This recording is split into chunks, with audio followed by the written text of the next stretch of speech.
So I'm going to call this April 17th, 2025 meeting of the AMATS Policy Committee to order. It is now 1:01. We'll do the roll call. I'm Sean Holland and I'm here. Yes, Cole Hayes. Mr. Olds, are you online? Yep, I'm here. Dr. Boland? Happy to be here. And Ms. Zelato. Yep, here. And Mr. Cole Hayes will join us in a moment. I'm sure I'll let you know when he arrives. But we do have a quorum and very timely. Mr. Cole Hayes just joined us at 1:02. Aaron, can you help us out with the public involvement announcement? Of course. Everybody, welcome to the AMATS Policy Committee meeting. Public comments are welcome and encouraged with 3 minutes given to each speaker. After the committee discusses each item, members of the public will be invited to comment. Housekeeping items for virtual attendees, please keep your cameras off unless you're speaking. For those attending by phone, press *6 to mute or unmute yourself. Thank you. Here, do we have approval of the agenda? So moved. Second, Ms. Zelato, seconded by Dr. Boland. Are there any changes proposed? Hearing none, are there any objections to adopting the agenda? Hearing none, the agenda is approved.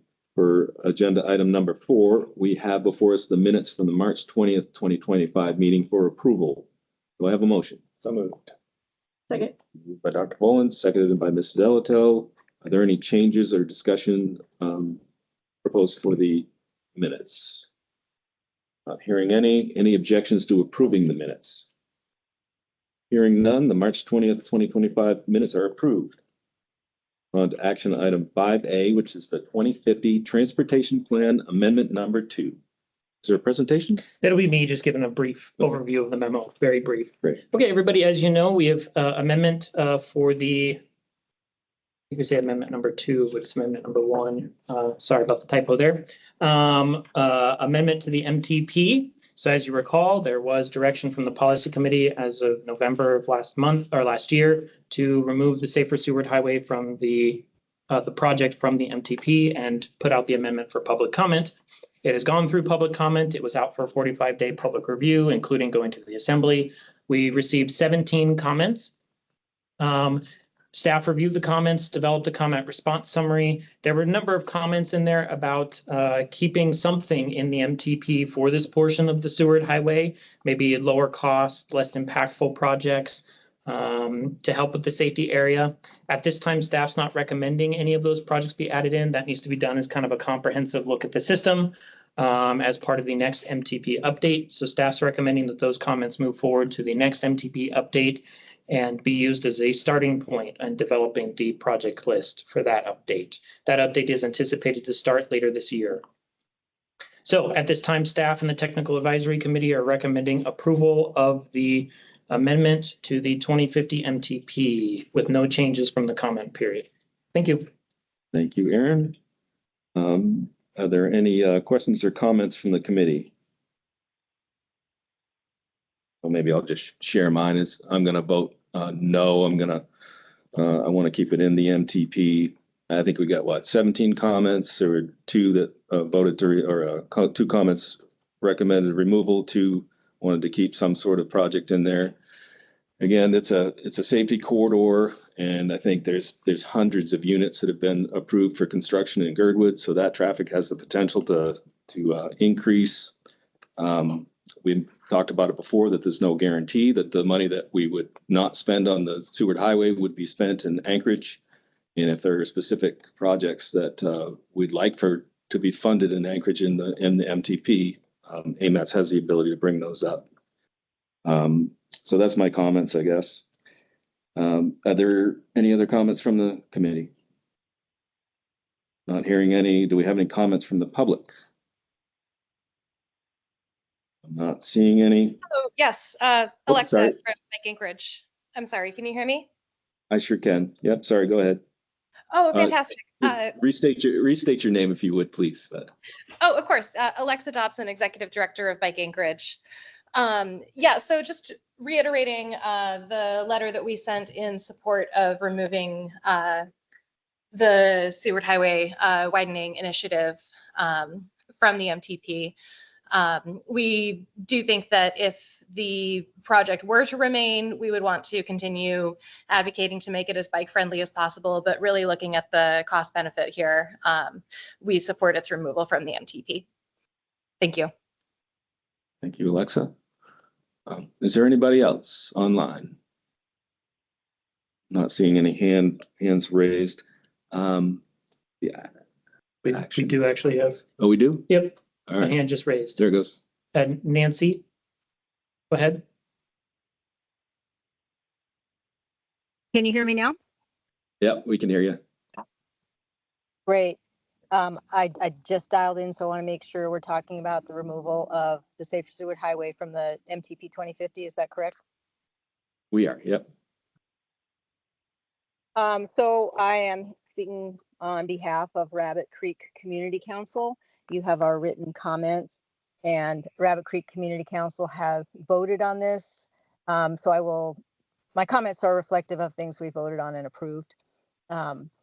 The council understands the concerns about the competition of this project with potential critical safety upgrades to Anchorage's other dangerous urban roads. But at the same time, the council feels that public safety should not be all or nothing for this important stretch of the Seward Highway.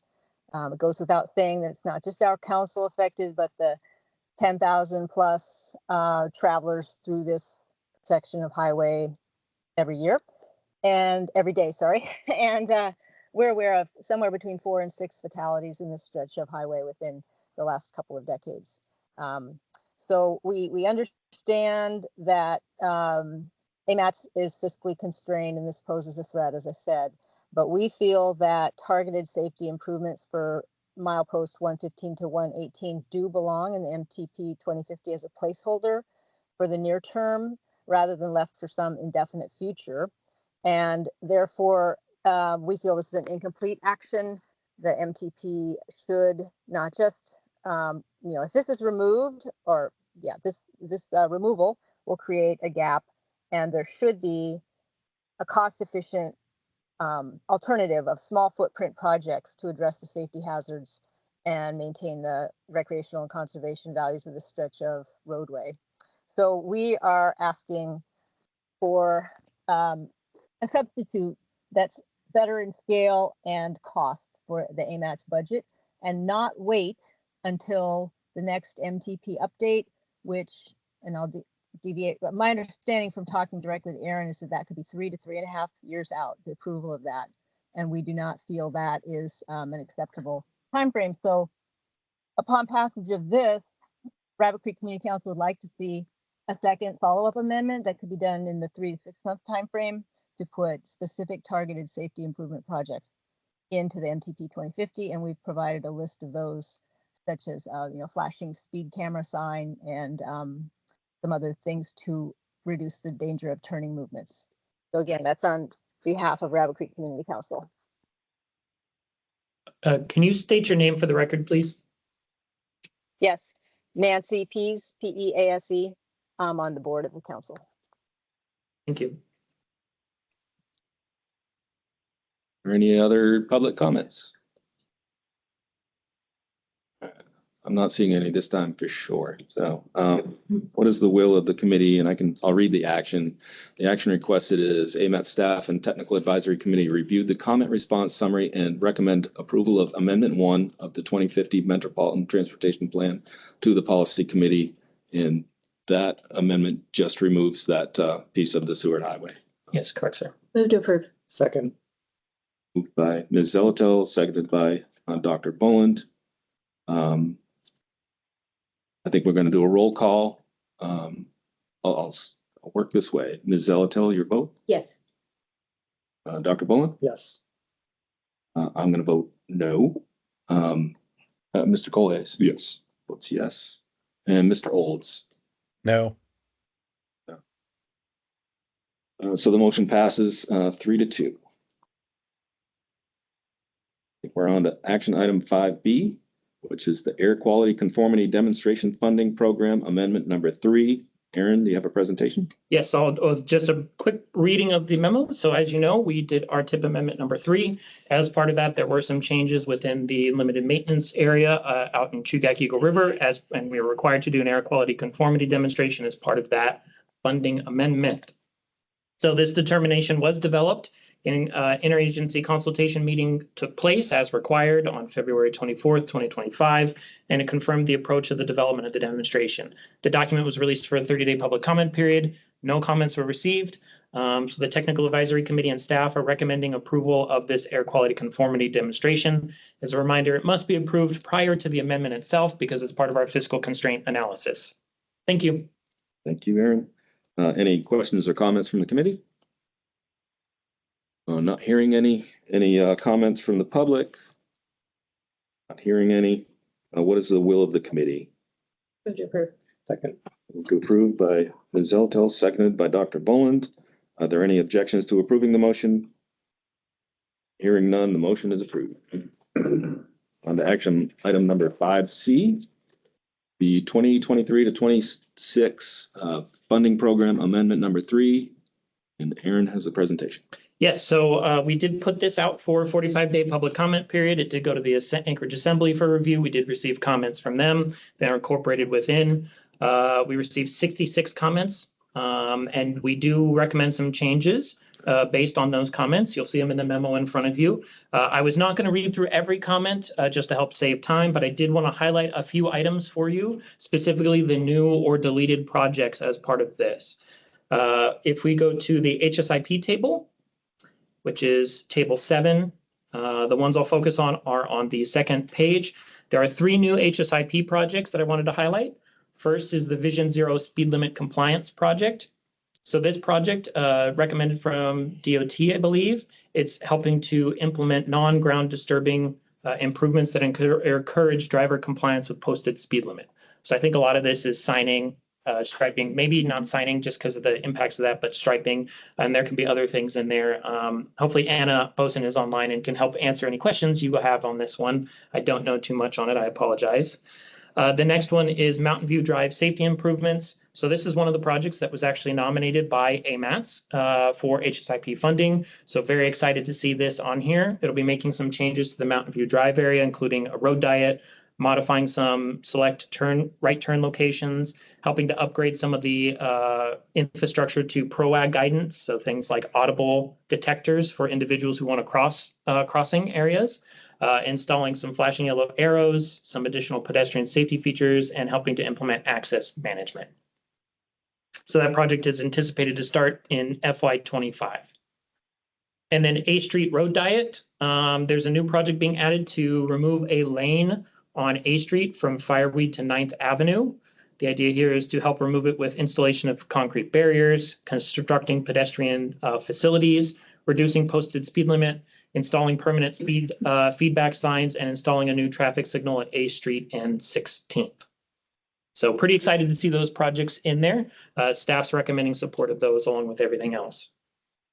Now in the NHS table, there were some changes. One of the ones I wanted to highlight was there's a new project, NHS 0017, drainage improvements. We say 17, sorry, I think it's actually been relabeled to a different one because we found that as an error and it wasn't changed in the memo. So this looks like it's going to be Anchorage area drainage improvements that DOT is going to be helping to work on. So culverts, storm drains, erosion control, etc. So very excited to see that. And then in table 10, one of the ones, there are 2 that I want to highlight here. One project was removed. It's the non-NHS pavement and bridge preservation project that was originally added in. My understanding is DOT is consolidating that into one project, just the pavement and bridge project under the NHS table. So instead of having 2 projects to have to pay attention to and keep account of tracking, it's all just being consolidated into one. So my understanding is the work will still be done, just a little easier to manage and maintain. And then there's a new project, a wildlife vehicle collision mitigation study for the Glen Highway. So DOT was looking at applying for a grant. DOT received the grant, so very excited to hear that, to do a studying of how to mitigate wildlife collisions along the Glen Highway. They previously looked at things like overcrossings to help wildlife overcrossings. There were some concerns from JBER about base security and access. So I think this study is going to pull back a little and work with all the partners in the area on how they can help mitigate these collisions that are happening for wildlife. So there are other changes, of course. I'm happy to help answer if you have any questions on those. TAC reviewed this and recommended approval with no changes from what you see in the memo. Sorry if that's a little confusing. They're recommending incorporating the changes you see in the memo, but nothing else. And staff recommends that all as well. So it is before you for action today. Thank you. Thanks, Aaron. Are there any questions or comments from the committee? I have a couple of questions, please. Zillital. Yeah, thank you. So starting with wildlife, and I will preface my comment with I love wildlife. $5 million for a study. So that's a lot of money for a study. What else can this particular Table 10 money be used for? Well, this particular one, I believe, can only be used for this or actually implementing like a construction project because it is a specific grant for wildlife collision mitigation. Okay, got it. So appreciate that. 5 million for studies still seems really expensive. I just kind of want to note that. But I have had some constituents, and Mr. Holland has been responsive to them about duck crossings. Wanted to ask about the Tudor Road overcrossing replacement. I don't quite understand the line item here. Move state GF general fund from FY24 to FY23. It seems like we're going back in time, and added 3 million for design in FY24. So I don't know what that tells me. It feels like that's all in the past. It is. It's just updating the document to reflect what actually happened. We got updated information from DOT that GF money was actually in FY23 instead of 24, and that they had added money in FY24 for design work. Okay. So we're just updating the document to reflect that. So that means, and maybe it's a question for Mr. Holland then, that project is designed, but we don't have construction funding for it still? It's design is just started on it. Okay, using those funds. Yeah, have a designer under contract. I think we have a typo, and it's a big one. So page 2, top, the Old Seward Highway Industrial Way 120th Avenue channelization. Cost estimate is increasing from 1.791 million to $2 billion. So there should probably be a decimal in there, 2.079 million. Thank you. We did not catch that this whole way through. We will update that memo. So what that did though, of course, is put a little flashing light around this project. So it's a pretty expensive project, and the project increase. Are we anticipating that really reflects the full cost of the project, or are we expecting it to go up more? Because it's a pretty expensive project. Yeah, that's current estimate, I guess. Current estimate. And then my last is more of a comment, not a question. I really appreciate the HSIP groupings, and this is more just for in the future.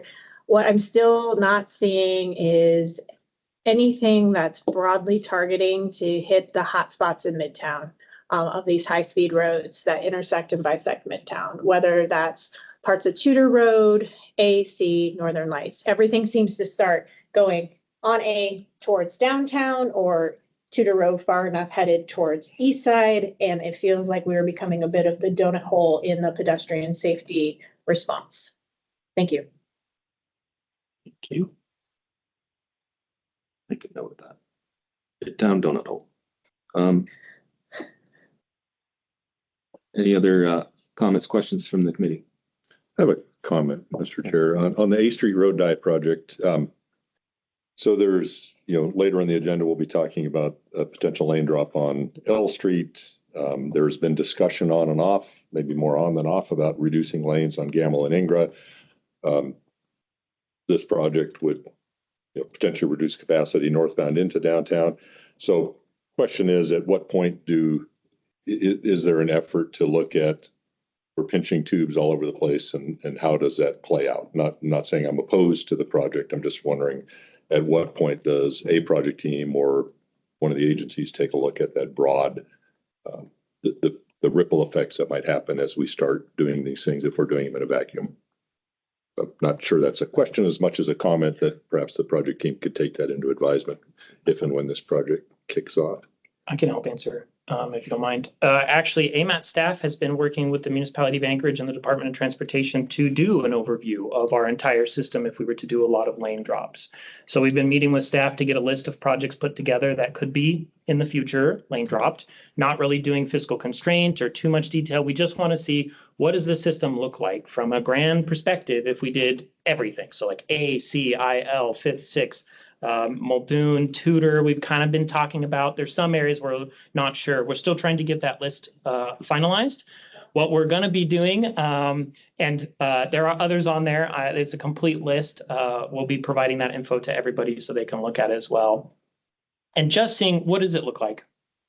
Because we don't have a good holistic picture. The MTP has just a few projects in there, but if we had 20 or 30 projects done within a short period of time, what would the system look like? Because we are getting those kind of questions, and that's what AMATS can help with our modeling. Okay. So there are a lot that we're looking at. We're trying to get that list finalized, get it to our consultant, get that modeling effort done, and that'll be available for DOT, the municipality, to look at and say, okay, what's going on here? It also has an opportunity to maybe do a second model run. If we say, okay, the system is completely destroyed because of all these changes, can we pull back on some of these roads for now until we make some other changes to keep the system functioning based on our performance measures, which could be vehicle hours of delay, VMT, vehicle miles traveled, whatever is chosen, and kind of help stagger some of these lane reductions as time goes on. So we're trying to get the information together that we can provide to you all. Yeah, follow up. Please. Thank you, Mr. Iannello. That's very helpful. Do you have a timeline for the first output of your modeling study? Hopefully soon. We are working on it. Leafy, our new associate planner, is actually going to be taking that and doing a lot of that work working with our consultant, our own consultant contract, so we can get that kind of expertise in-house a little bit more, make it a little bit cheaper and faster. I'm not sure how long it'll take, probably the next 3 or 4 months or so, just because doing the model work itself is not challenging. It's all of the outputs that you get from it and interpreting that and putting that into a document in a way that people can read it without having to be an expert in the model. That is what always takes a long time. And then if there are additional model runs we want to do, that'll take some more time as well. So we're trying to move as fast as we can. Thank you. Any other comments or questions? Dr. Paul. Thank you. No, I certainly appreciate Mr. Colhas's question. I will say that I think my constituents strongly would support the addition of this project. And in fact, I'm still on the South Addition Community Council when we tried to nominate more specific, these projects, INL, AN, A, and C couplets with some specific language about what we'd like to see. And I feel like this is very consistent with that. I do want to ask a question about the Vision Zero speed limit compliance. That is also a project that I'm excited to see on here. I guess my question is on the status of the Vision Zero working group. Is that something that will continue forward, or where are we on that? Where are we on that? I guess is my question. I can tell you what I know, and then maybe I'll just have Brad. Do you want to speak to that? Sure. Yeah, Brad Brad. Williams, the traffic engineer. We have a draft 1/6 update that is just ready to be signed and sent. So Sean and I are signatories. We just have to, we're all ready to sign it and send it. So that happened in the next week. That gives you an update of what we've done through now at 6 months. We are meeting monthly to talk about all the different items that we've been working on. So lots of progress. A lot of the HSIP you're seeing has come out of that, and speed studies have started happening, which will hopefully break loose some additional efforts on that front. Great. So is the intention then for that working group to continue on sort of indefinitely, or okay, yeah, okay, great, thanks. Any other comments or questions? And maybe I'll just follow up Kent's comments that I was saving for L&I, but I'm glad to hear that we have that kind of the citywide model. My office has received a lot of concerns about, just the anecdotal lane drops in the city, but then also drop limits. We've got a surprising amount of pushback on that. So I just think we need to take that care, do that extra bit of work, and make sure that we're justified in what we're doing, and so that we can communicate that on to the public. So leave it at that. And I'm gonna open it up for any comments from the public. We do have one so far. Mark, if you can state your name, please.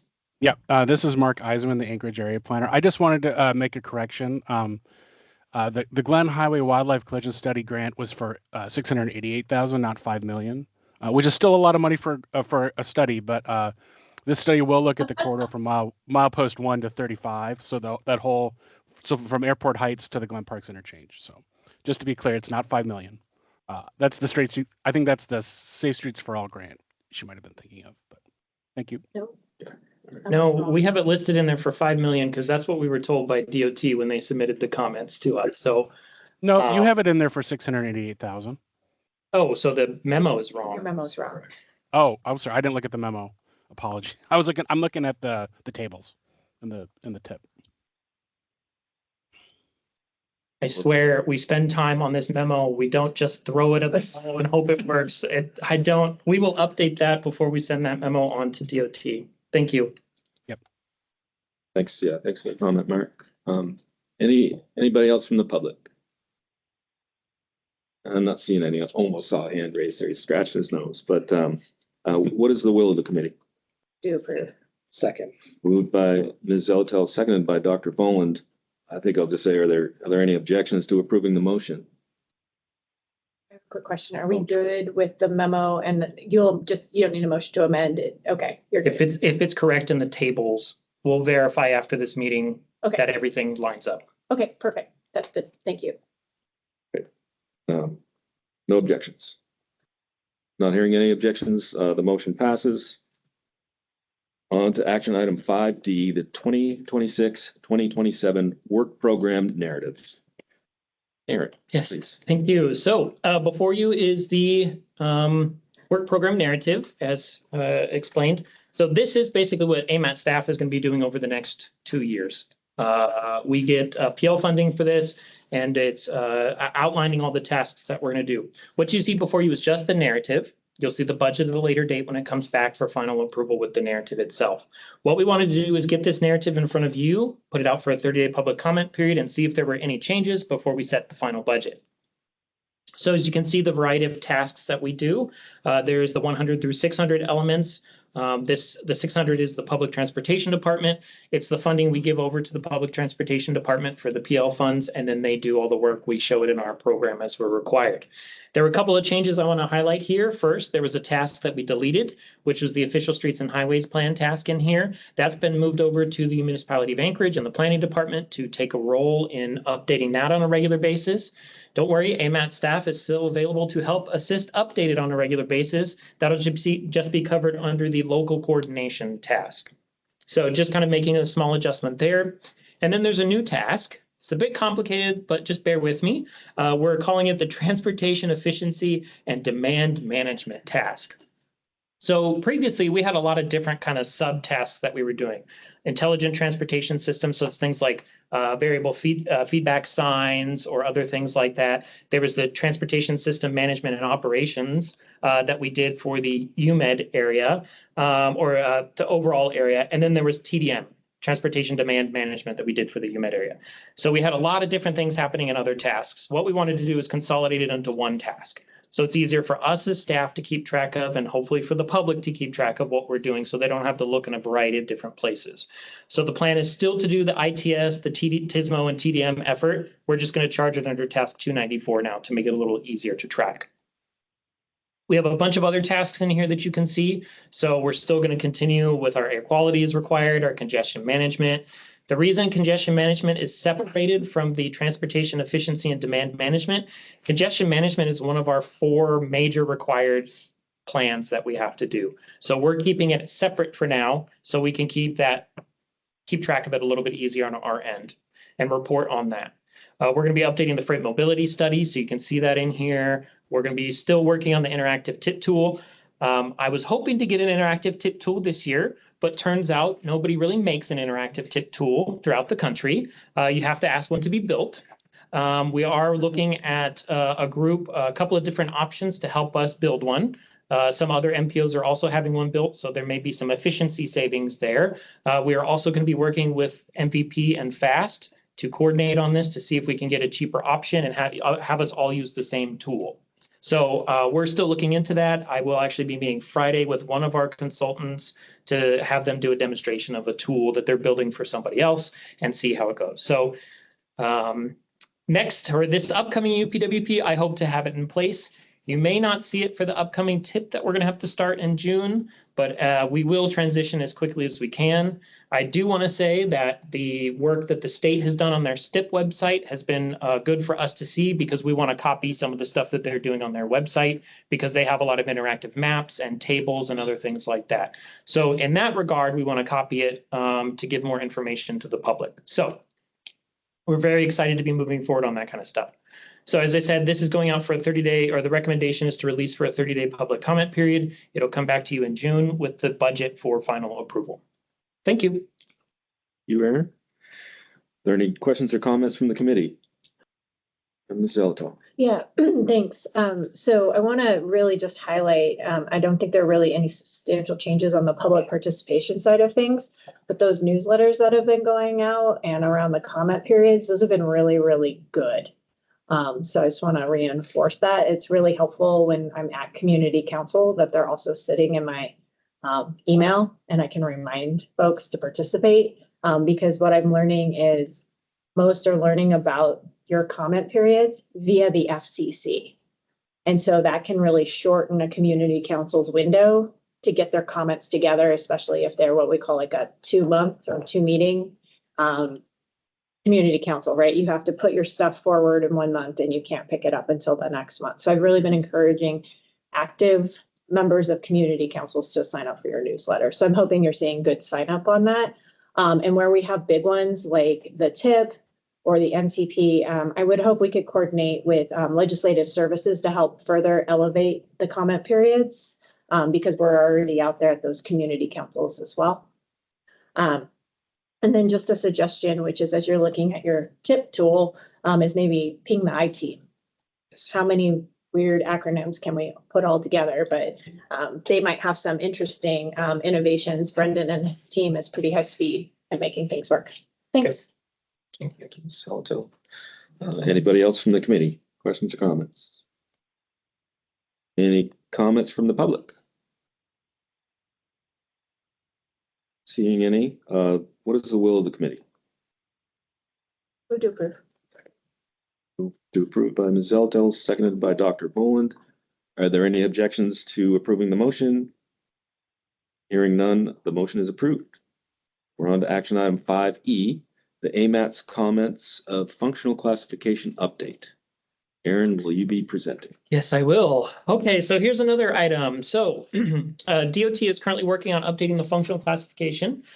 They have to make sure all public roads in the state, regardless of who owns them, are properly classified using the federal guidance and input from the communities, tribes, and agencies. So they are doing this review right now, and they have asked AMATS to provide any comments if we have them.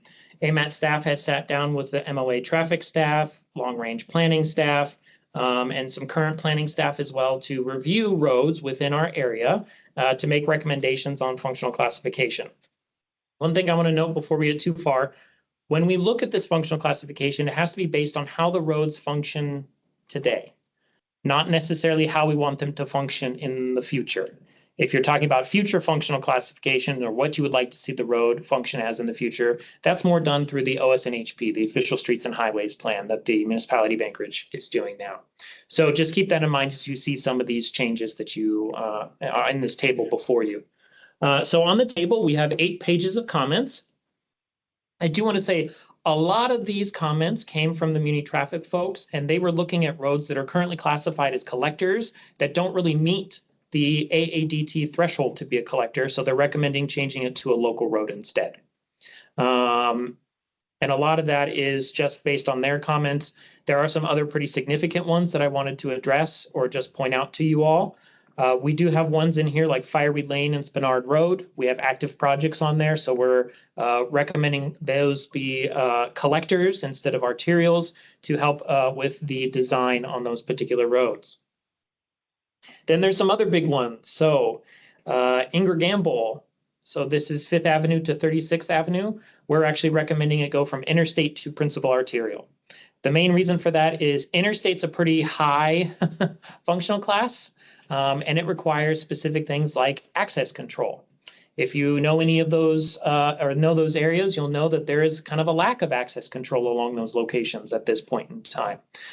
Principal arterial is still a very high functional classification, and we recognize that in our comments here, but we're recommending they be removed from the interstate.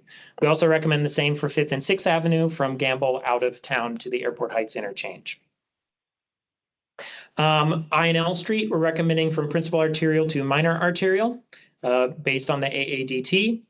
And then the portion of 5th and 6th from C Street West, we're actually recommending remain minor arterial to match up with the INL. DOT was recommending that it be upgraded to principal arterial. We felt that based on the AADT, it was right on that threshold between principal arterial or minor arterial. We're recommending minor. There are some other changes here, some Northern Lights Boulevard changes, recommending minor collector or minor arterial, depending upon the location. And then we have a bunch of smaller stuff in here as well. So I'm happy to help answer any questions. I didn't want to spend all day on this, but let me know if you have anything. Thank you. Are there any comments or questions from the committee? Zelto. Thank you. This might be either for Mr. Colhase or Mr. Coy. But these road classifications, moving from a collector status to a local road, does it affect their ability to get funding through the CIP process and our municipal bonding process? I'll take a stab at that, and I would say generally no. We, our funding criteria through the bonds is based on the evaluations we do every year based on need, comments from street maintenance, comments from the public. So those are the criteria we use. In the past, I would say that generally we used bond funds for collector roads, but given the decline of state grant funding about 10 years ago, we had to expand and start doing local streets with bond funds as well. But the long-winded answer to your question is no, it doesn't affect how we would bond for projects. Okay. And then I guess a similar question for the state, or in terms of supporting the use of, tip dollars or other dollars, does the road classification matter for funding? It does. Or it may.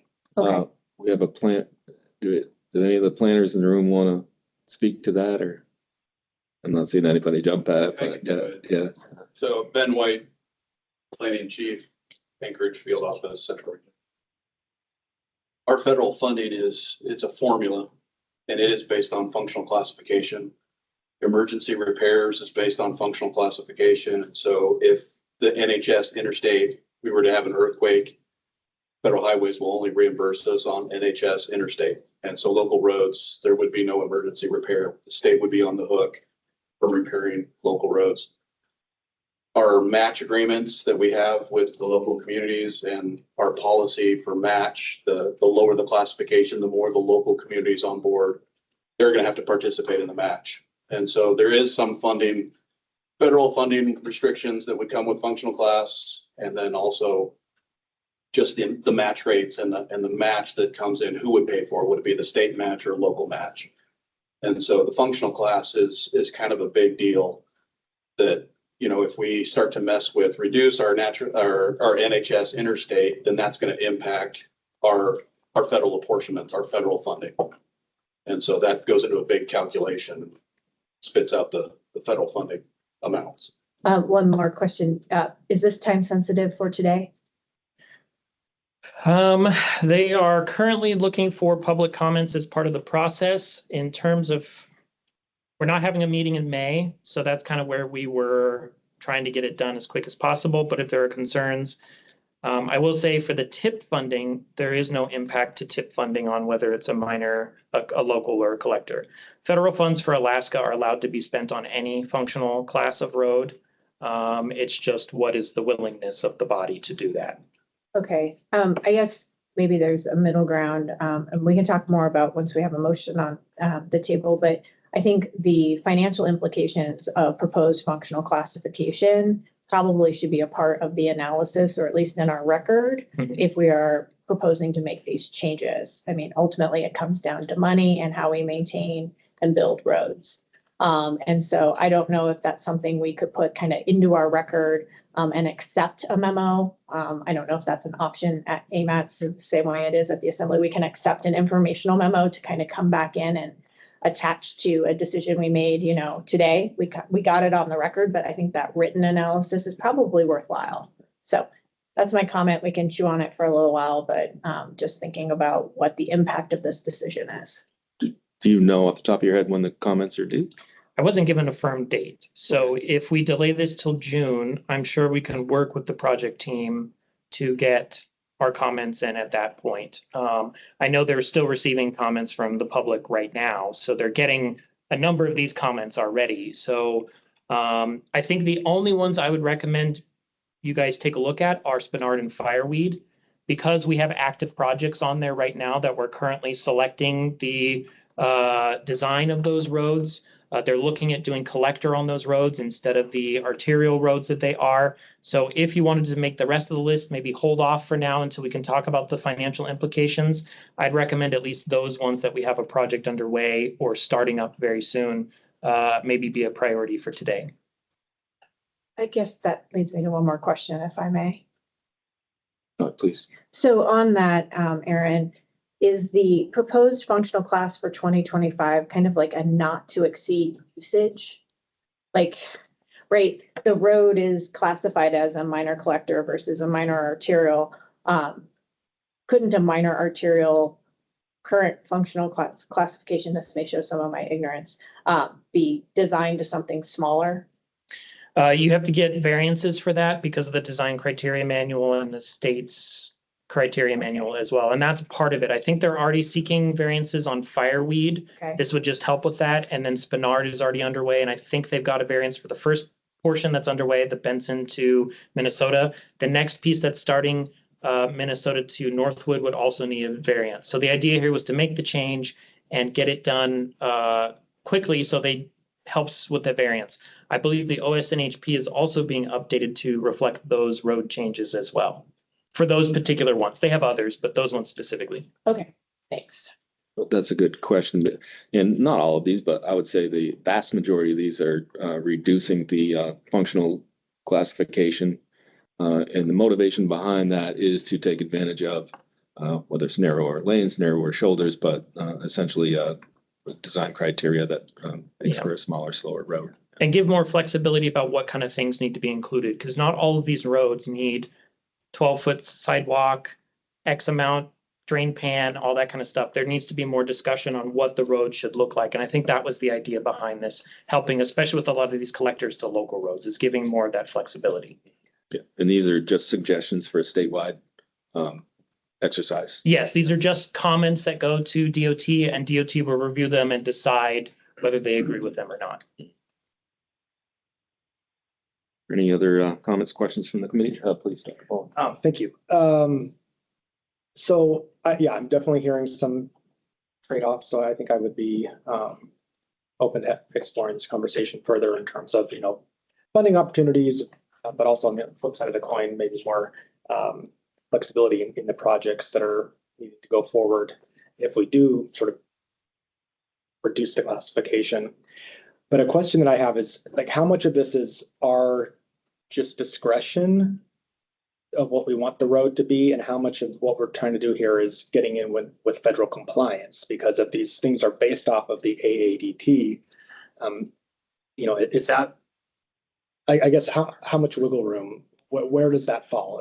Do we need to, are these hard cutoffs, these ADT thresholds, to be in compliance? So there's probably not very much wiggle room because we have to base on how the road functions today. And because of that, you're going to see that there's some that the public has called for, make it a lower functional class, but we're recommending it stay as a minor arterial, principal to a minor, so still an arterial, mostly because that's how it functions today with the AADT and everything. We can't really make recommendations based on future where we want it to go unless we have a project underway that's funded within the next 4 years. Then we can make that recommendation. So I hate saying this to you, but unfortunately, we don't have a lot of wiggle room with these functional class. Now, we can say, do we want it to be minor arterial or major arterial? There seems to be a lot of wiggle room there because of how the functional classification thresholds are listed on the sheet there. As you see, the minor arterial and principal arterial overlap pretty heavily there. So there's some discretion there, what you want it to be within those primary categories. Got it. Okay, thank you. That's helpful. Any other comments, questions from the committee? Not hearing any. I was just trying to quick look up the criteria that you use to determine what the functional class is. ADT is part of it, but you don't have those off the top of your head, probably. So we pulled the current functional classification we pulled from DOT's website, I believe, from the sources that are available to what the current functional class is. And then if you scroll down a little, Christine, you can see on the page here, we actually list FHWA's functional classification concepts, criteria, and procedures 2023 edition, where they list the AADT threshold. And so those are the thresholds that we used in making our recommendations from FHWA itself.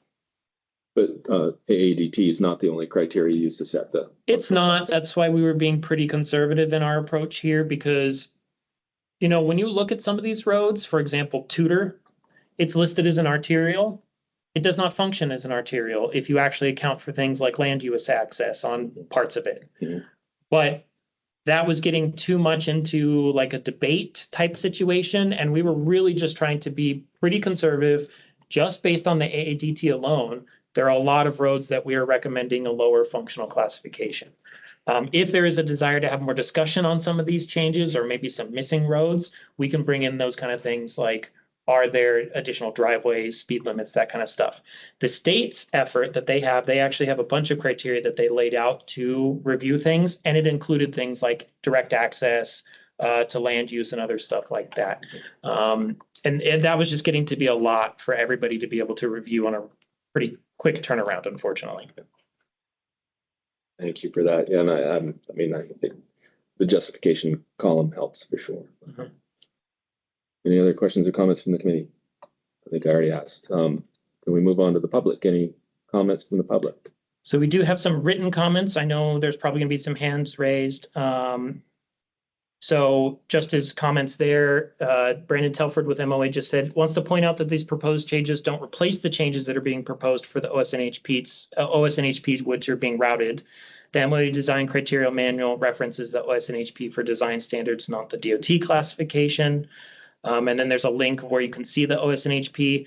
And then Mark Eisenman with DOT said he just checked with the project manager. The public comment period ends July 1st. Okay. So it looks like we have time if there is a desire to wait and do this and get some more information and do it in June. For acronyms, OSHP. Official Streets and Highways Plan. Sorry. Just a machine that spits it out. That's. Any other comments from the public? We do have one person. Jason, if you want to go ahead, please state your name for the record.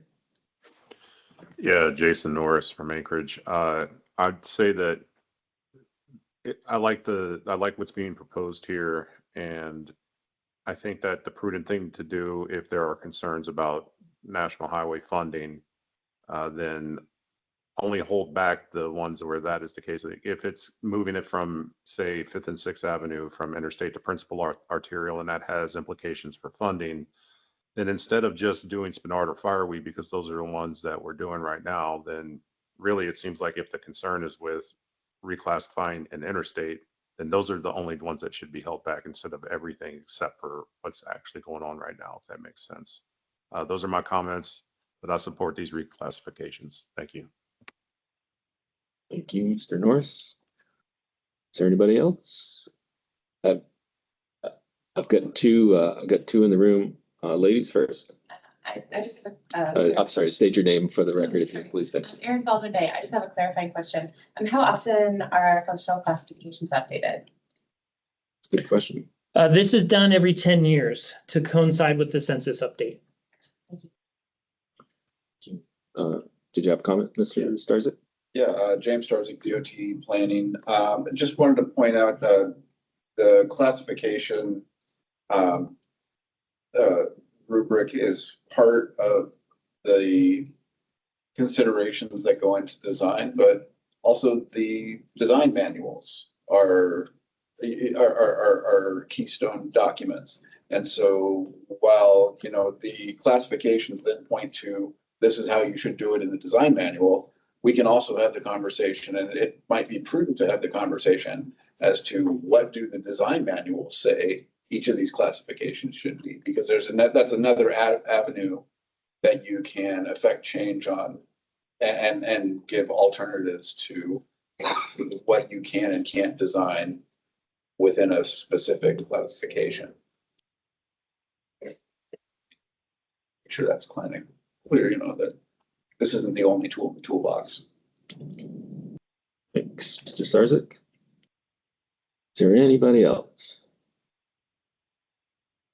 Not seeing any. What's the will of the committee? Move to postpone to the meeting in June. Get a second, I'll explain my rationale. Second. Moved by Ms. Altel, seconded by Mr. Cole Hayes. Postpone. So the rationale here is to get a memo on any financial implications. I think that's really important. Also, there is a policy proposal around our design criteria manual that I think might be important to take up. Hopefully it made the addendum and we'll be taking it up Tuesday night. I don't know. Otherwise, it'll be taken up at a meeting in May. And so I think for the assembly representatives on this body, I think getting that policy question answered is probably important before fully making these recommendations and understanding how those two pieces move together. So. We do have some flow. I think Mark said July 1st, the comments were due. Yeah. Dr. Hall. Thank you, Mr. Chair. I think maybe I'd like to hear before postponing the entire list, maybe hear from staff one more time about Fireweed and Spenard, the timeliness of those projects and these classifications. Because I know that those efforts are ongoing, and scaling down may allow additional flexibility around speed limits or lane widths, etc. So is a movement, or is moving this out to June going to hinder any of that, I guess is my question. I don't think it will. I don't know if anybody is able to help answer that in the room or online. I don't think it will. So I don't think it's the end of the world if we just package it all together and do it in June as one big group to make sure we're on the same page. So Okay, that's helpful. Thank you. Yeah, so these are suggestions to the statewide effort, which won't be complete until at least after July 1st. So I would say no effect. Cool. Are there any objections to any more discussion on the motion? Are there any objections to approving the motion? Hearing none, the motion is approved. We'll postpone this until the June meeting. Yep. Yeah, great. And on to our, which I think is our final action item, is the INL Pavement Preservation Project. yes. Aaron, please. Do we have a consultant here who can help us with this? And do you have a presentation to provide us? Is Joe Taylor online by chance? Sorry, let me look. I don't see Joe Taylor online. Okay. Is Christina Huber online? I do not see Christina Huber either. Who's sharing the screen right now? Can I email something? I think there might have been a miscoordination, miscommunication between us. I'm Ryan Harris, by the way, for the record, Department of Transportation. Can I email something? You know, with them, Joe, I'm sorry, I don't. you know, Christine Shooting I'm sorry. and email it. Okay. Thank you. It's, Hold on a second. Sorry, this won't take it. I was not prepared to present today, by the way.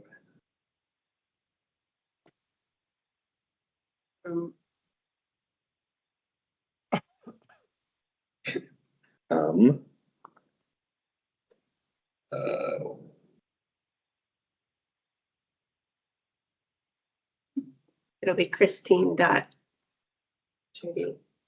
Thank you. So while you're doing that, I'll give a little bit of info to help fill the time. Thank you. So as you know, AMATS does produce pavement projects as part of our TIP program. So we fund money towards helping with the pavement.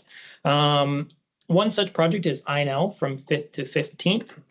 I think actually, yeah, 5th to 15th. As this project was being looked at, there was some additional considerations that maybe we need to do a little bit more than just the pavement here. Some questions came up about, should we be doing ADA upgrades? Should we be doing signal modification? Should we do a lane reduction while we're in this area here? So the project team got together and put together some information for you today to talk about some of those options. The technical advisory committee reviewed the presentation and actually had two other options that they would bring forward. It's one, replacement of all signals along the area. So the previous one was just modifying the existing signals and leave the mastheads in place, but they're getting a little older. So there was a recommendation to replace all of the signals while we were at it. I will say that it adds potentially a significant cost to the project. So that's why I was asked for the consultant team to bring that information forward to see how much of a cost increase above everything else. And then road ownership transfer to be done at the same time. So while they're doing the pavement project, and if they do all the additional work, to go ahead and do a road ownership transfer to the municipality of Anchorage. So the technical advisory committee reviewed it and recommended that this project be pulled out from the pavement program and as a separate project for the design team to consider options 1 through 4, along with the additional options discussed at the TAC meeting. So it is before you today as part of the presentation to walk through all this information and get your feedback on what you would like to see for this project. Thank you. Thank you, Aaron. Yeah, apologies for the technical difficulties and for the lack of organization. That's not true. I couldn't send it to you. Oh, I see. Yeah, so I'm just trying to share from my phone right now. It's a last ditch yeah. effort.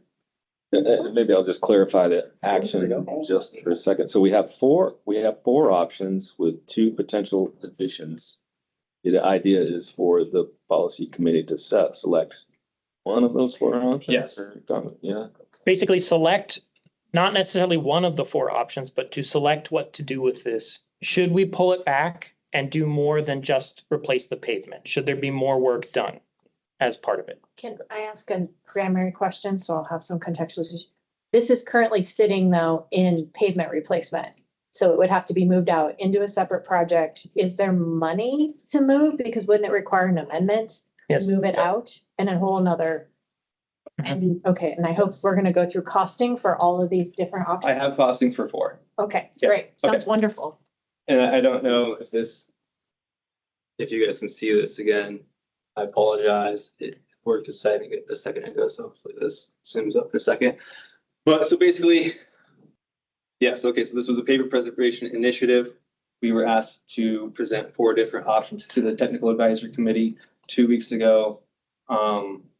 In sort of an escalating pattern from just your basic pavement preservation project up through a new project that was a lane repurposing project that we had to cost estimate for.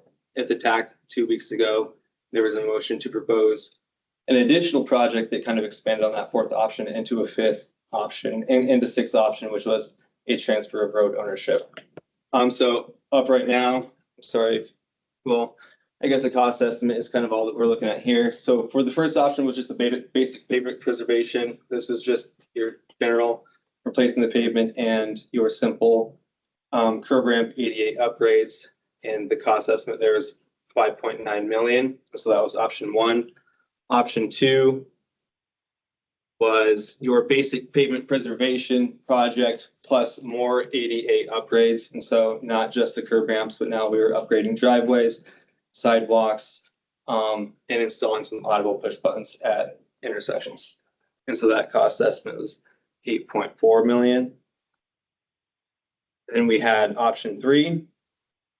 And so we were calling this signal modifications. It was basically, so the previous option plus now we were going into modifying signals, adding flashing yellow arrows at certain intersections,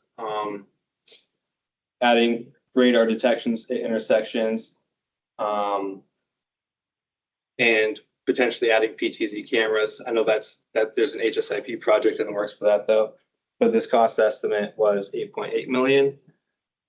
And then finally, we said, okay, what if we did sort of a whole new project on Ellen I Street?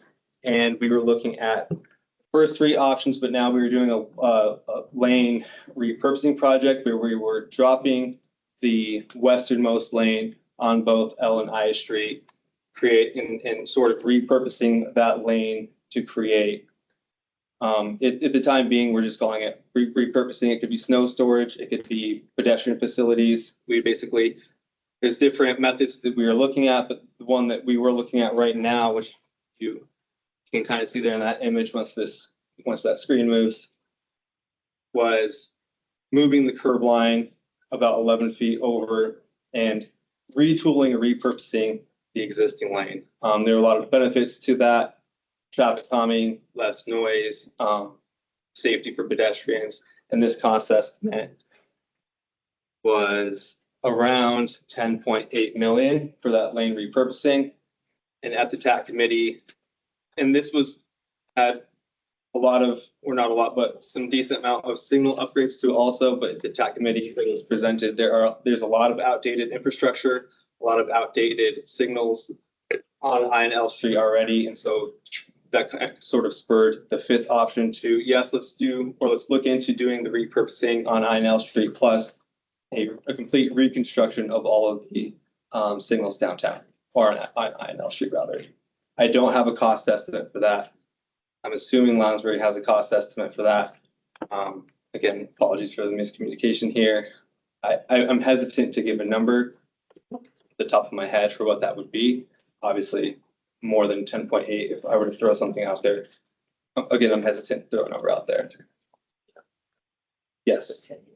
So the delta, these aren't like a la carte options. The delta between the most robust and just the pavement preservation is about 5 million. Yes. And just so you know, the decision today would be what to do with this. Should we move forward with pulling it out? That's not going to happen immediately. That would have to be done as part of a TIP amendment, which would have to go through the whole process. That's not expected to start until really December is when you'll see the TIP amendment to go out to the public in January. So there'll be time to refine some of the cost information, to bring back more information if you guys need it, to figure out kind of if you wanted to learn about the full signal replacement, how much that's going to be. Apologize, I thought that was going to be here today for the meeting for you guys to talk about. So it's just trying to give you guys some more options and asking what should we do with this? I guess, more question. So when are we first needing more money to move forward? Pavement preservation, right? Shave and pave, that's fine. But when would, if any other option was chosen, are we in need of design money then? I think that's what we're asking AMATS is what do you guys want to do? Are we going to continue with the basic pavement preservation under the scope of a 2R? We could potentially push this, I think, up through a lane repurposing. But if we were entering that 3R full blown signal reconstruction and the lane repurposing, that's a decision that we were hoping to get today, because this project has sort of come to a head. We've kind of done all we can do to present the options to AMATS to figure out what direction you guys would like us to head in, what is the scope of the project, and how we proceed from here. Okay, because we're in FY 25 right now. 26 starts in October. It's the last year of this TIP. And so I was just kind of trying to figure the sequencing, because this project wouldn't be completed in the current TIP. It would have to carry over into the next. Yeah, there would be. So that's kind of what we would bring it forward, is to help talk about the trade-offs. Okay. If you wanted to fund this, that would take more money from future projects that could be put in place. So, about $5 million that wouldn't be able to go towards other projects. And it would delay the project a little more, I think a year or two. At least a year. And from the pavement schedule. What happened to the INL corridor plan? That's still underway. Because that was programmed in FY 23. So that's underway. When is that set to wrap up? It's fall. Yeah. Oh, September timeframe. would it cover this part of INL? Yes. And this can be included as part of that effort. If the desire is to have lane reductions or something like that, the project team could incorporate that into the study, or to the plan, study as well. Okay. Comments or questions? Oh, sorry, go ahead. No, you go first. I always save myself for the last. Good point. Yeah, thank you, Mr. Chair. My comments earlier about the A Street or C Street notwithstanding, I think we do support the idea of making these roads a little safer for the pedestrian communities that are currently split by these, fairly high level roads. We have received feedback from and interest from some folks on the state legislature in support of this. When I say we, the administration has been reached out to. I'm aware that this has been a high priority for the community council in the area for quite a while. I think for more than a decade, perhaps. So I think those are the things that would lead me to support this. I do think that the project schedule is important, and I think your assessment of a 2-year slip is probably pretty accurate. I think that a year slip is underestimating, and you didn't say that. I'm saying a year slip is underestimating probably what the project schedule impact would be. And then I would also offer that if we decide to move this forward, we've had long-going discussions with DOT, the municipality has, regarding ownership of 5th and 6th and INL. And I don't know that we certainly have interest in management authority on INL. I'm not sure how it works to have it written in a document that is going to happen, because there are challenges that are outside of the control of DOT and the municipality in order to make that happen. And I'm referring to Fed Highway and making sure that they're involved in the loop. So I'm not sure that item 6 would be something that we'd want in black and white that we say is going to happen, because it may not happen or may not happen timely. Anybody else? I have a few more questions. Yeah, please. So I'm curious, this is kind of maybe more of a philosophical question, which I know does not play well in this room sometimes, but how do we get from a pavement replacement project to possibly a full-blown road project? Because I would be then pushing for a number of Midtown, sorry, it's always going to be about Midtown as long as I'm in the seat, which is the last time, pavement replacement projects to actually turn into something. Like, how does this happen?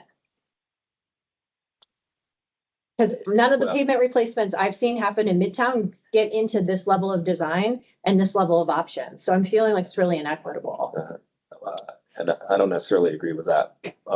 Okay. But I think I'm in agreement with you in that, scope creep in Anchorage is killing us. I mean, we just looked at a 3rd Avenue project that went from a signal project, it turned into a full reconstruction. And it does add, depending on what we do, is going to add. I would say I like your optimism, Ryan, but at least 2 years to the schedule. And what that does, if we have all these scope creep throughout all our projects, it just pushes those back. So we have limited number of resources, and we can't have a continual delivery of program. It backs up our funding, which has an effect that we aren't getting to repaving this road. So there's potholes showing up on my drive down on the I Street already. And so we aren't paving that road, pushing all our projects back, has an effect on the statewide, and that are the hardest pots that the DOT has to spend are the pot for over 200,000, population over 200,000, and HSIP. And those are both, HSIP is primarily Anchorage. What that affects on a statewide level is that it detracts from, well, for one thing, the amount of August redistribution that we've been scrutinized for lately and that we're eligible for. But it also just delays everything that we can deliver in Anchorage, and we just aren't delivering a program. I think, sorry. Oh, I was gonna go back to my original question though. How did this go from being on the pavement preservation list to resulting in these options? And correct me if I'm wrong, I came into this, and so a lot of these conversations predate my tenure in this position. But I believe that the lane repurposing was probably the first conversation that happened that came out of Vision Zero. We were looking at doing a lot of pilot projects on Diamond Boulevard, Northern Lights Boulevard, INL Street, and I believe that's where the initial conversation came from, is if, okay, the decision was made that we weren't doing those pilot projects, but there was still a lingering decision of, are we still looking at dropping a lane or doing a lane repurposing or lane reallocation? And if we were doing that work, I think the question came from AMATS is, if we're already kind of stretching the scope of the 2R, what other work associated with the lane repurposing makes sense if we're in the area and we're doing it. And so I know that on Northern Lights Boulevard, an HSIP project was approved, and we're doing a lane drop on Northern Lights Boulevard, and that is approved and that's in the works. And there's ongoing internal discussion with the DOT right now about doing a lane repurposing project on a big stretch of Diamond Boulevard also. And so I believe that that's kind of where that conversation came from. I'll take the blame for this one if anyone's mad. We were out there as part of the pavement, and no offense, but I get really angry when I see these pavement projects come along and don't touch the sidewalks. They completely ignore the sidewalks as part of there. And I'm like, we need to do the sidewalks. And then it kind of ballooned from there because we were getting comments. We've gotten comments from the public in this community area, from legislative members in this area as well, to do more on this area. And so I said, let's get a list together of what we can do and bring it to the committees to say, should we do this or not? And that's kind of what we're asking. We're really like, we're in kind of a crisis here in our area, in our AMATS area, because we keep coming out with these pavement projects and we keep getting hit on that we need to do more while we're already out there. And so I think it's really opened our eyes, at least staff, I can only speak as staff.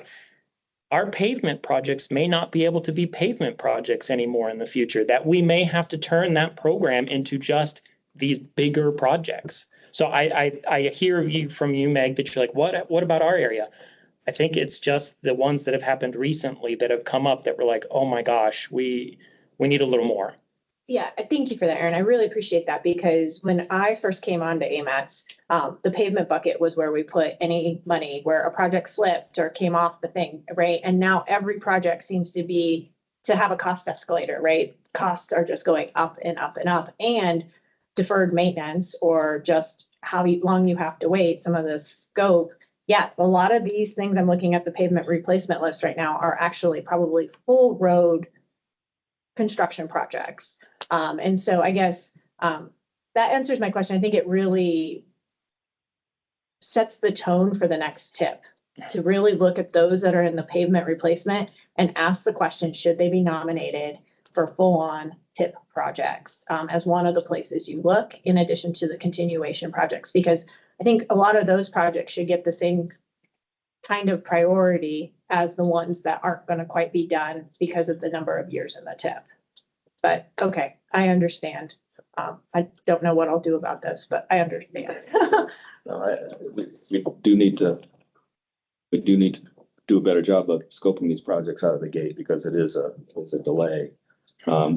We have L&I, the plan for L&I. I mean, in my mind, I would move forward with the pavement preservation. I think there might be some options that we could. Another option is to reallocate that space to see if it works a little less committal than moving the curb line. I don't know how effective that would be, but we could follow up with the project that. Sorry, go ahead. No, yeah, sorry. Yeah, and we could follow up with another project once that L&I plan comes out in the fall. Again, it's pushed years down the road, but we're going to push this pavement preservation years down the road too. It's a simple to draw that line across to show that sidewalk's going to come out here, the curb line's going to come up here, show a 1% grade there, but you're going to get into grades behind the curb that are going to be challenging to fix. You're going to have to move your entire storm drain system, I'm assuming it's on the downhill side of the street there. There's a lot more complications than I think it's shown in that drawing, but I think Dr. Boland had a say. Yeah, I think for me, as someone who represents this area, I'd rather have the project take a little bit more time, even a couple, 2-3 years, to really do it right. And I think that this is something that's responsive to the desires of the community that have been long expressed to Mr. Colhase's point. And a project of more along this magnitude is what has been nominated by the community in the past. Certainly hear the points about scoping early, and also the points about how can something like this happen in more parts of town, Midtown, East Anchorage, etc. The comments on scope creep, I guess I feel like I hear that more when it comes to prioritizing non-motorized.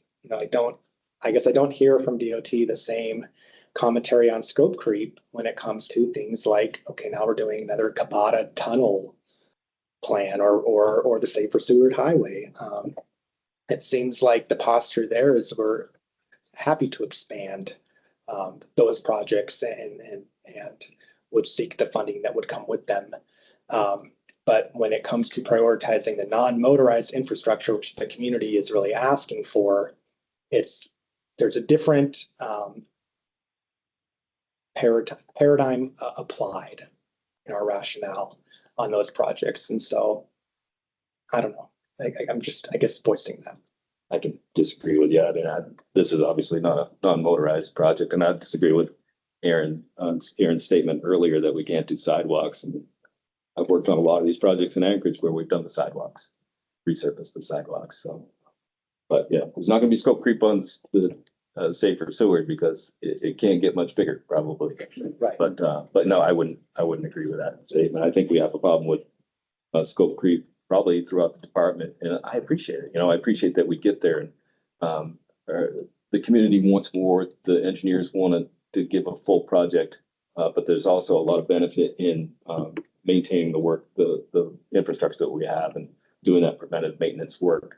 And I do think that we could have a better plan project that falls out of the Minnesota plan, and I'll leave it there.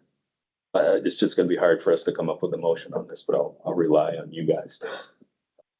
Did we go to the public Not already? yet. No, we didn't. Are there any other comments or questions from the committee? All right, I'll turn it over to comments from the public.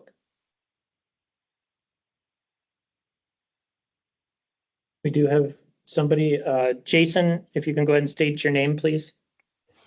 Yeah, Jason Norris from Anchorage. Appreciate the opportunity.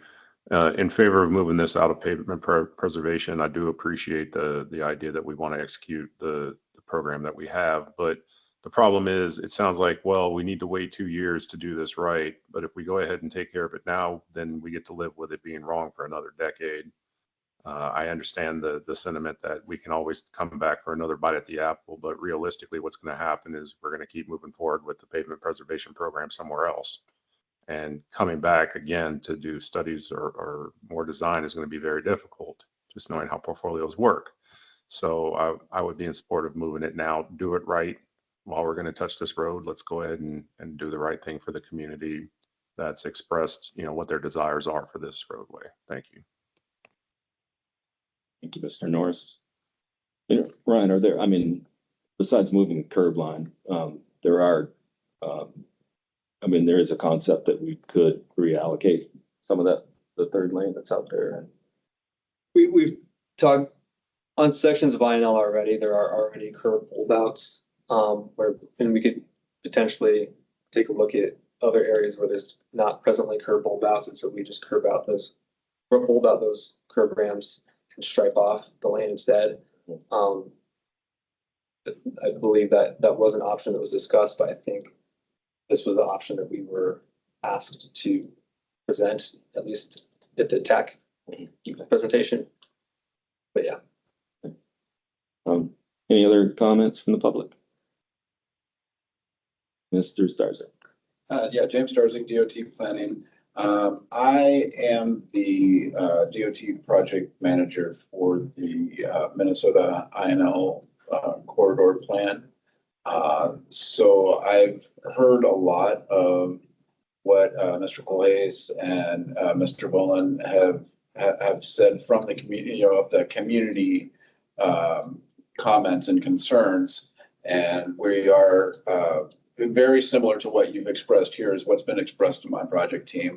And we find that, all of these alternatives speak directly to these concerns. And I would say if I had to write the corridor plan today, I would say that the maximum amount of effort that we could be putting in here is probably very much would be recommended. And we've had conversations with this project team as well about these concepts. And so I would just want to say that what's being proposed here, I would say with fair amount of certainty aligns with what we expect to see as an outcome of the corridor plan. We see this as a real tangible first step of implementing the plan.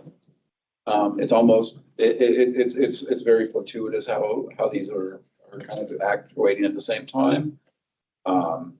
So, we are working really close with that project team to make sure that when we all get over the finish line, we are running the same race. So your plan's ready to publish is what you're saying? yeah, we'll be ready to publish in this fall. We've just about completed all of our analysis and stakeholder engagement, community engagement, and going to be working towards alternative development and have some of that information coming out this summer in a variety of public involvement opportunities. So we're looking forward to that, but I would suspect that those will align very much with the concept being proposed today.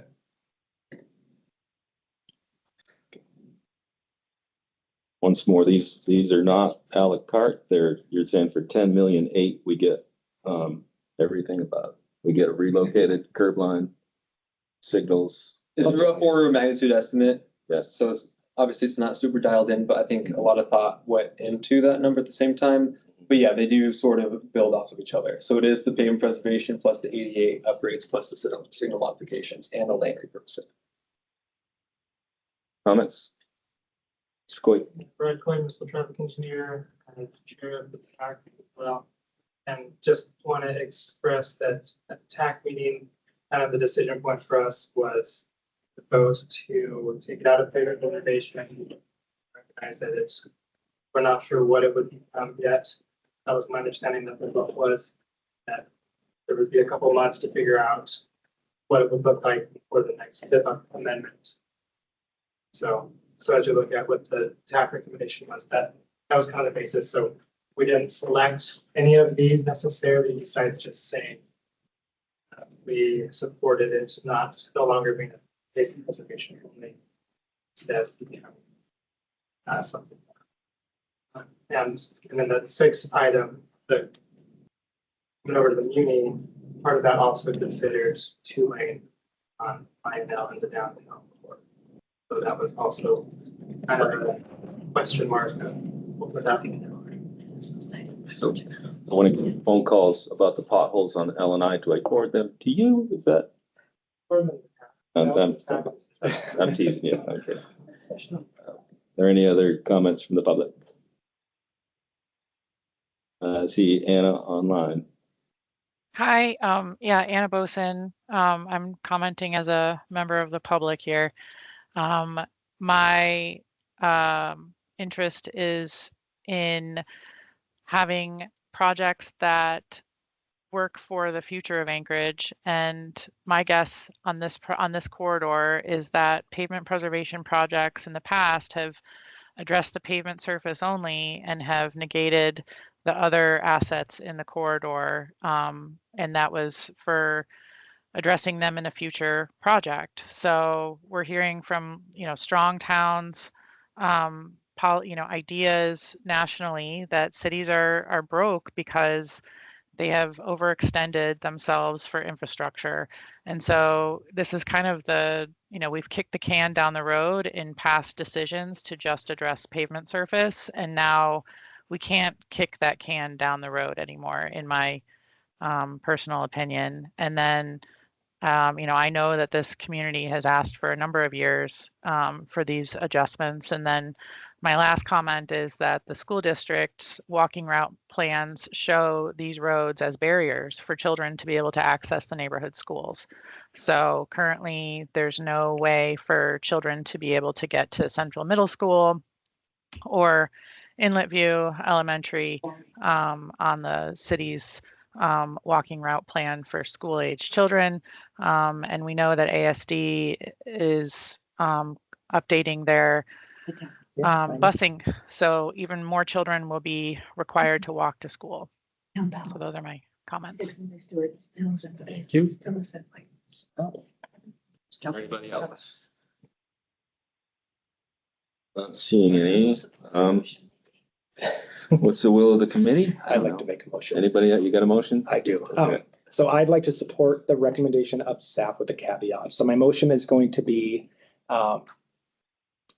that we approve the recommendation from the TAC to move the INL pavement project into a standalone project and recommend considering expanding the project to include options 1 through 4. Final options selected as part of the project outcome should be subject to the findings of the INL corridor plan. I'll second. And then I'll ask to make an amendment. So that last part of that sentence, I would say that the final selection should be considered in conjunction with the recommendations of projects of independent utility from the corridor plan, right? That's the whole point of the corridor plan, I believe. Is to identify projects of independent utility. Actually, the mover.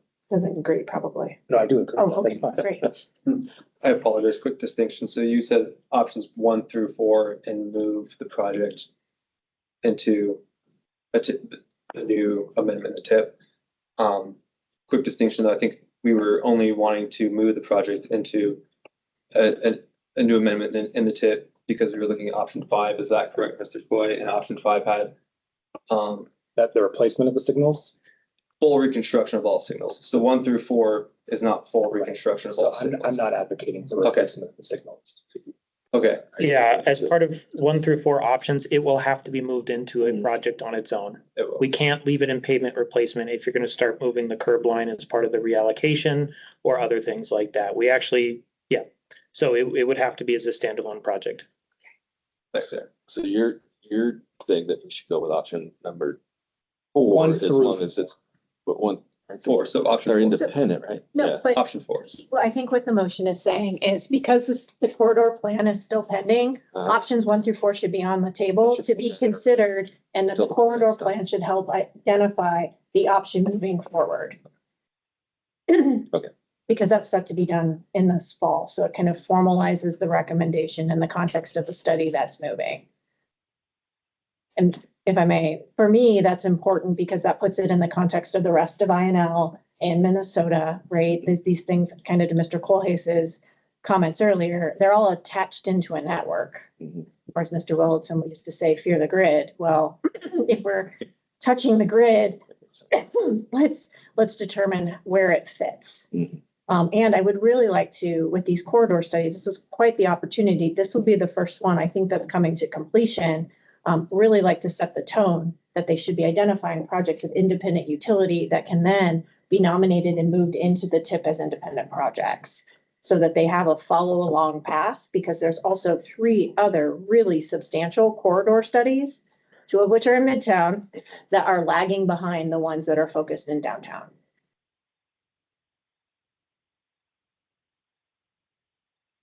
I forget where I am. Where we have a motion. I have a question, Okay. probably for staff about the motion. Mhm. So if option 5 is excluded from the motion, does that mean that if a fairly large scope project moves forward and it's identified that signal replacement is required, that it's precluded from doing that? I mean, you can always do it as part of an amendment at a later date if you want. I think. Scope creep later on. I know, I would just do it again. The real problem with option 5 is the cost. Replacing all of those signals is so big. Sorry to be negative Nelly, I don't think we should do it as part of this project because they're like $1 million a piece to replace them. And you have a 4 at every intersection. And so you start getting into, like, that's what we experienced on Fireweed, where the project cost went from $20 to $50 million because of that kind of stuff. So, Please. So then to follow up, so say in the course of design, they determine that a signal needs to be replaced Mhm. because it's structurally deficient or it's not located where it needs to be, or two-lane on INL, whatever, or two-way, I mean. Could a signal replacement for that specific location be done under option 3 then? I don't want to preclude our ability to have an effective, complete project at the end of the day. I'm not advocating Mhm. to replace every signal, but I would hate for the design team to get, 85 or 90% design level and determine that we need a signal someplace and we cannot accommodate it because of the way we crafted the amendment. I'm going to say I don't think it precludes it in the future. It's just something we would have to bring back to the policy committee to get approval on. If there is like a significant cost increase, say it's like, oh, we're actually able to do this for super cheap, only a couple $100,000. Well, then it falls outside the threshold of needing an amendment and something we do as an admin mod, but we still have to bring it back to you guys to be like, we would like to add this. If it gets into the substantial cost, like a $10 million increase, we'd have to do that as part of an amendment at a later date. But it will come back through you guys regardless. Thank you. No further questions. Probably a question I should have asked before the motion, but what if we move forward with the pavement preservation, is that next year for construction or is it? When's it programmed in the tip? It's like Yeah. 27 or later for pavement. 26. Yeah. So, We're showing 27 right now. okay, so we're adding years onto that. For just the pavement itself. Correct. Adding years onto that too. Sorry. Split, please. Sorry. So the pavement preservation here at 5.9 million. So just the design is coming out of this current tip, out of the pavement preservation bucket? I think just the design. I don't know if any of the right of way or anything. I think it's just design right now. The rest will come in the next tip cycle. Because I'm kind of curious as to what, if we're gonna say we're gonna wait for the INL corridor study, and we're gonna make this, and our intention is to make this an independent project, what can we do now with the money this would have taken in the current tip? Or will all the money currently allocated for this payment preservation, is it part of the current payment replacement bucket, right? If we have an $18-20 million, this would be a quarter of it, or is it, am I not understanding? No, the construction funding for this pavement project is not until the next tip cycle. So there's no real impact to the current existing tip right now. If they need additional design funding, we won't know about that until the next tip amendment. And if it is, it'll be a smaller dollar amount. It won't be like a full $5 million. The payment replacement table doesn't give us good information about what will actually get paved and what will only get designed. And so that might be a modification for the future tip, because I can't tell where these sit. And so when we have a choice like this, I don't know what money it might be keeping in the current tip for possible reallocation, or what it might be, really just facilitating something that's going to go into the next tip. So just a little piece of information for how a non-expert reads that table. Thank you. Can you repeat the motion? Yeah, so, Write that well, down? there's a motion, there's actually an amendment. Okay. So is there a second to the amendment? I think it was that your amendment? Yeah. I just said that the mover agrees. Oh, okay. So we can just capture that in your, sure. Okay, so I'll read back and see if I got it. So move to approve the recommendation from the TAC to move it into a standalone project. Recommend considering to expand the project to include options 1 through 4. Final selection should be consistent with the projects identified as independent utility as part of the INL plan. Did that capture what your guys' intent was with the motion, the amendment? Okay. I'm gonna do a roll call. Ms. Zolotow, Yes. Dr. Mullin. Yes. I'm gonna vote no, because it's my responsibility to deliver a program, which we're not delivering. Mr. Colhase. Yes. Mr. Olds. No. Thanks. Well, the motion passes. Approved. Okay, Well, we need, oh, yeah, sorry. Well, the mover accepted it, so, friendly yeah, amendment. basically, yeah. So, yeah, sorry. Thank you, Mr. Harris. Excellent job stepping in. Yeah. You may never come to another AMATS meeting.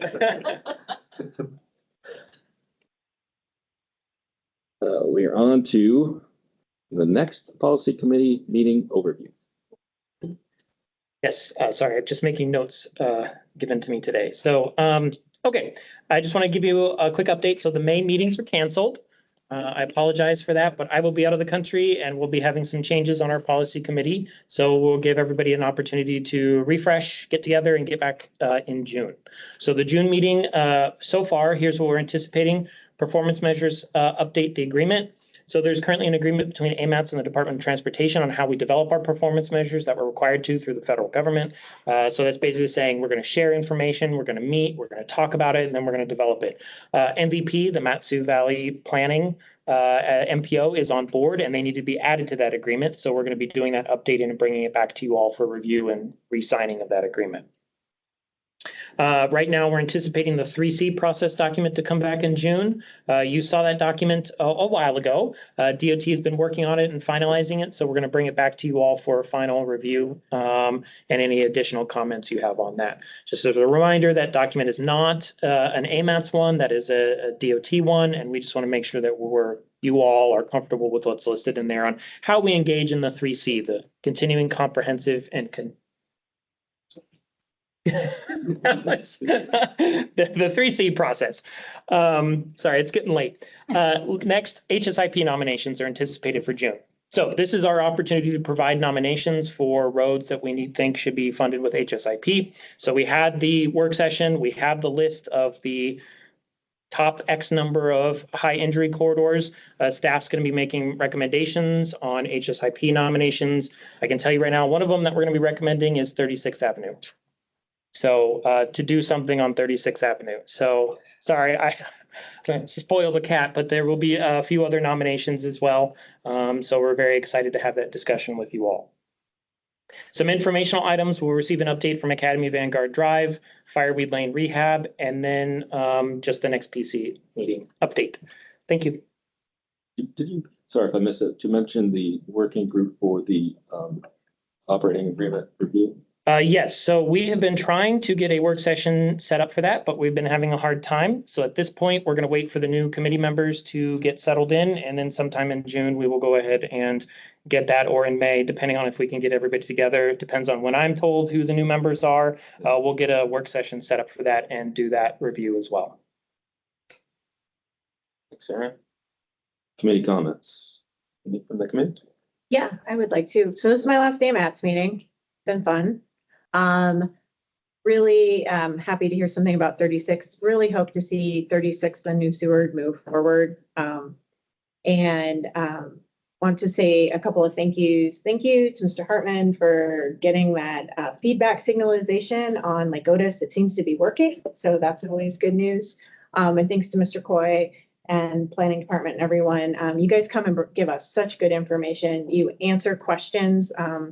I know we've had a couple of prospective new AMATS recruits in the audience today. I just want to reinforce, you get to come out here, you get to learn some really cool stuff. And you get to ask wild questions because you're not an engineer, which is, I think, really kind of a fun thing. I think it's a fun perspective to have on this committee. I think it might drive the engineers nuts a little bit. But in the end, I think this is one of the most important committees an assembly member can participate in, because how we construct our roads, where we construct our roads, really impacts the fabric of our community. And we have some challenges right now. Pedestrian deaths continue to be very worrisome. I still don't like crossing 8 lanes of traffic to go from point A to point B. I purchased my home thinking I would walk to the grocery store, which is literally a block away, but it doesn't feel safe to do so. I have my child ride her bike or walk 1.4 miles to school because it would be good for her, but I only do that in a very short window because I'm otherwise worried for her safety. So I think this committee is one that can have a real impact, although we may not see it for decades sometimes, and that it's a really big responsibility to be on this committee. You got to do your homework, but it's been fun. I now speak AMATS. I wonder how long I'll retain it. Thank you. And maybe I'll just comment that I think I've mentioned before that I track the assembly for my community council, and I'm always impressed by how prepared you are for that meeting and also for this meeting. I don't know how you do it, but appreciate your dedication to the community, all the work you've done for Anchorage. So thank you. We'll see you around, I'm sure. So. Any other comments? I have a comment, Mr. Chair. Thank you. I echo Meg's comments about the importance of AMATS, and I always also offer that I occasionally show up less than prepared. I'll try to do better, but I have observed, I just want to make an observation. I've observed that when I used to go to assembly meetings, that's a hard place to make sausage. The sausage making for the assembly happens at work sessions and one-on-one discussions. And maybe it's my lack of involvement on the policy committee, but sometimes we try to make sausage here. And and there's some big issues, the safer Seward Highway, other things that there's significant disagreements. And I have commented to Mr. Young and Ellen and others, and it's not my decision to make, but I would find it helpful on occasion to have work sessions about some of these big things where we could sit down across the table in a less structured format, certainly still open to the public, but have those discussions and hear the concerns from assembly. So hear the concerns from the administration chair seat or from DOT seat or from other state seats to really try to flesh out what the issues are and maybe craft a better solution as opposed to trying to do it on the fly in a very formal meeting with the Robert's Rules of Orders. It just seems that's probably the least, in my mind, the least optimal way of getting a good end product. So I just offer that for consideration for both staff and the body as it moves forward with whatever structure it has, that maybe work sessions are not a bad thing and it's a good place for some frank discussion. Thank you. Please. Anybody else? Please.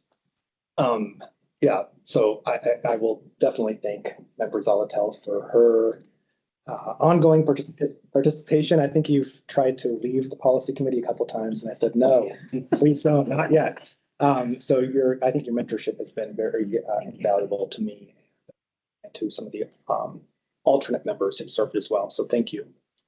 You will be missed. Certainly hear Mr. Colhase's point, and as capacity allows, open to some of those work sessions. It can be difficult because we got a lot on our plate as assembly members when it comes to our schedule, but prospective members who want to join the policy committee may, I guess, just think about there's a lot to learn and it's pretty time intensive, and I think also very interesting for those that do want to dive in. And I think the last thing I'll say, Fairview community has been dealt some tough news recently with the impending closure of the cars on Gamble. And it's, I think, an especially tough gut punch because of the timing with the progress that is being made on the reconnecting Fairview efforts and the Pell that's going on now. And, you have the community really rallying together to envision a main street there and how that area could be improved and revitalized. And so, I'm nearing the end of my first term. And this is the second time, where I have a feeling that a location that offers groceries for a neighborhood has been closed. And I think that part of the reasoning there, not all of the reasoning, but part of the reasoning, in addition to the public safety concerns and other issues, is uncertainty around transportation projects of the future. So the first example is Government Hill. They lost their convenience store at the former Tesoro station. And I think a lot of that has to do with uncertainty around the Knick Arm Crossing as a future maybe project. As expensive as it is, and I think as far-fetched from reality as it might. And now here we are again with a neighborhood in my community, and particularly one where people are dependent upon non-motorized options to get to their essential destinations, to that store. And now those folks are going to have to walk all the way to Midtown, or we're trying to figure out solutions. But I want us to be really mindful when it comes to our forward-looking decision making on, yes, the need to get through, people through, the need for mobility, the need to move freight, the need for folks who are commuting to other parts of town to get where they need to in a timely fashion, but also the need, the impacts on neighborhoods. There's a pharmacy leaving that part of town. I don't know if this is entirely true, but I heard one person at a who works at the neighborhood health clinic relayed to me that almost 80%, so actually they related to somebody who related to me, but 80% of the prescriptions that the neighborhood health clinic writes go to the Fairview cars, because that's where people are able to access their life-saving medications. So I'm saying that voicing that out of frustration, but also just, I think as a learning lesson for all of us, what can we do better in the future when it comes to our planning processes and our timelines and in creating expectations for the community and for them to be able to invest in, or, you know, others to want to invest in those communities. I think when it comes to uncertainty, that drives a lot of economic disinvestment. So just want to say that. Thank you, Mr. Chair. Gotta mention Scope Creek and why we haven't got there. We've had projects on the books for a long time. Can't seem to figure out what we need to do. Any other comments from the committee? Any comments from the public? I'm not seeing any. I'll do a quick comment. Just a couple of announcements, or one big announcement. AMATS is getting some new staff members finally. So very excited that after a while of being pretty understaffed, we will be fully staffed by the end of April. So Rhiannon Brown over there in the audience has joined us.